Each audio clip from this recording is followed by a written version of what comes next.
Praise lord. మన ప్రభువైన యేసుక్రీస్తు నామమున వీక్షించుచున్న వినుచున్న ప్రతి ఒక్క దేవుని బిడ్డకి ప్రభువైన యేసుక్రీస్తు నామములో శుభాభివందనములు తెలియజేసుకుంటూ ఉన్నాను. ఈ దినమున దేవుడు మనకిచ్చినటువంటి లేఖనమును ఒక్కసారి ధ్యానిద్దాం. ఇది మత్తయి శుభవార్త 22వ అధ్యాయము 29వ లేఖనాన్ని మనం చదువుకుందాం. చూడండి. అందుకు యేసు, లేఖనములను గాని దేవుని శక్తిని గాని ఎరుగక మీరు పొరబడుచున్నారు. హల్లెలూయా, దేవునికే మహిమ కలుగును గాక. అవును, చూడండి, ప్రతి ఒక్కరూ కూడా దేవుని శక్తిని ఎరగలేకపోతున్నారు. అలాగే లేఖనములను కూడా క్షుణ్ణంగా మనము అధ్యయనం చేయలేకపోతున్నాం. కనుకని మరి ప్రభువులు వారు అంటున్నాడు, మీ ప్రవర్తనలో మార్పు కావాలి. మనము మారు మనసు పొందాము అనుకుంటే సరిపోదు. నీవు మనస్సు మార్చుకున్నావేమో కానీ నీ ప్రవర్తనలో మార్పు కావాలి. అంతేకాదు, నువ్వెప్పుడైతే ప్రవర్తనను నువ్వు మార్చుకుంటావో దేవుని శక్తిని మహిమను కూడా నువ్వు కనుగొంటావు. ప్రియమైన దేవుని బిడ్డలారా, ఏ నాడైనా సరే మనము ఇలా ఆలోచించలేకపోతా ఉన్నాం.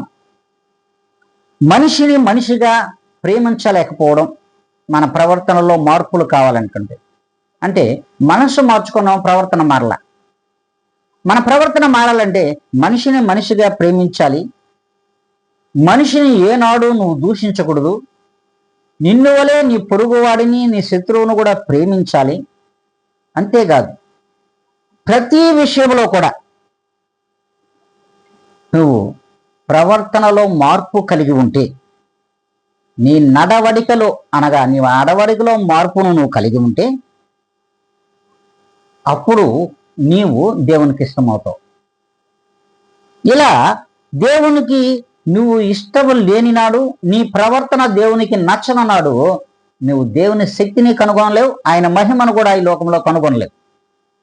అందుకే లోపటి ఒకటి బయటికి ఒకటి అంటే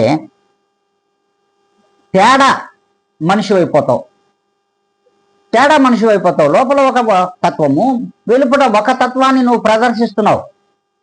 లోకంలో కానీ, సంఘంలో కానీ, వెలుపట మనుషులలో కానీ నువ్వు ఈ రీతిగా ఏ దినమైతే నీ ప్రవర్తనలో మార్పులు కనిపిస్తూ ఉంటాయో అప్పుడు దేవుడు నిన్ను ప్రేమించకపోగా ఆయన శక్తిని నువ్వు చూడలేవు, ఆయన మహిమను కూడా నువ్వు కనుగొనలేవు. అందుకే అంటున్నాడు, నీ లోపాలకు, నీ పాపాలకు ప్రాయశ్చిత్తమైన ప్రార్థన ఈ దినము నుండి అవసరం. మరి ఈ దినం నుండి అవసరం కనుక నీ యొక్క లోపాలను సరిచేసుకోవడానికి, నీ పాపముల నుండి విముక్తి పొందడానికి, నీ దోషముల నుండి విముక్తి పొందడానికి మరి పాప క్షమాపణ కలిగినటువంటి ప్రార్థన అవసరం. పాప క్షమాపణ భరితమైనటువంటి ప్రార్థన అవసరము. ఇట్టి ప్రార్థన ఎప్పుడు చేయగలవు? ఎప్పుడు చేస్తావు? దేవుని శక్తిని కనుగొనాలి, దేవుని యొక్క మహిమను కూడా కనుగొనాలి. కానీ మన ప్రవర్తనలో మార్పు లేదు, తేడాగా దేవునికి కనబడుతున్నాం. కాబట్టి మనం ఎలా దేవుని శక్తిని కనుగొనాలి? ఒక్కసారి ప్రియమైన దేవుని యొక్క జనులారా ఆలోచించాలి. అంతేకాదు, ఎప్పుడైతే ఇటు చెడు ప్రవర్తనను నీ వీడిపోయి మంచి ప్రవర్తన వైపు అడుగులు వేస్తూ అటు దేవునిలోను ఇటు లోకంలోను మంచి ప్రవర్తన కలిగిన వాడిగా నువ్వు జీవించగలిగిన నాడు దేవుడు నిన్ను నీ పాపముల నుండి మరి విముక్తి చేసి దేవుడు తన దగ్గరకు చేర్చుకోవడానికి అవకాశం ఉంటుంది. అంతేకాదు, నీవును దేవునితో సహవాసం చేయడానికి, ఆ దేవుడు నీతో సహవాసం చేయడానికి ఒక సంబంధాన్ని నువ్వు కలిగి ఉంటావు. అందుకే స్పష్టంగా వాక్యము సెలవిస్తుంది, సత్ప్రవర్తన సహవాసం. సత్ప్రవర్తన సహవాసమును నీవు కలిగి ఉంటే, మంచి ప్రవర్తనను దినదినము దేవునిలో బలవృద్ధి చెందగలిగిన నాడు ఖచ్చితంగా నీవు సత్ప్రవర్తన కలిగిన వాడిగానే దేవునిలోనూ లోకములోనూ జీవిస్తావు. ఇట్టి మంచి ప్రవర్తనను నీవును కలిగి ఉండాలి అనుకుంటే ఖచ్చితంగా దేవునితోనే ఈ ఉపవాస ప్రార్థనలు మరి నడవాలి. ఇట్టి ఉపవాస ప్రార్థన నీ ప్రవర్తనను కూడా మారుస్తుంది. ఒక్కసారి ఆలోచించాలి. ఈలాగున మీరు బలవృద్ధి చెందాలనుకుంటే దేవునిలో దినదినము మీరు మీ ప్రవర్తన పరముగా మరి క్షమాపణ పొందుకొని బలవృద్ధిని దేవునిలోనే సంపాదించుకుందుగాక. ఆమేన్. తలలో ఉంచుకుందాం, ప్రార్థన చేసుకుందాం.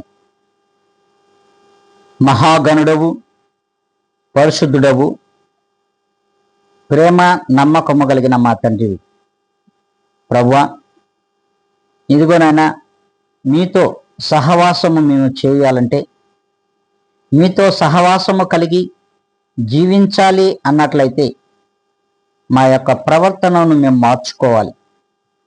సత్ప్రవర్తన కలిగి మీలో జీవించుటకు కావలసిన ఇదిగోనైనా అట్టి గుణగణముల చేత మమ్మల్ని నింపమని, మా ప్రవర్తనను మార్చుకోనుటకు నీవే సహాయము చేయమని, ఇదిగోనైనా ఈ 4వ దినమున మేము ఉపవాసమును ఆచరించుటకు సిద్ధపడుచుండగా మా అందరి హృదయములలో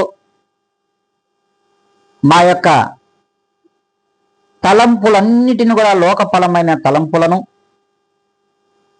లోక మనుషుల మధ్యలో మా ప్రవర్తన పరమైనటువంటి తలంపులను తొలగించి సత్ప్రవర్తన కలిగి జీవించడానికి మీ తలంపులతో మమ్మల్ని నింపమని బ్రతిమలాడుకుంటూ ఈ ఉదయకాల సమయమున ఇదిగోనైనా ఈ ఛానల్ను వీక్షించుచున్న వారినైతేనేమి, వింటున్న వారినైతేనేమి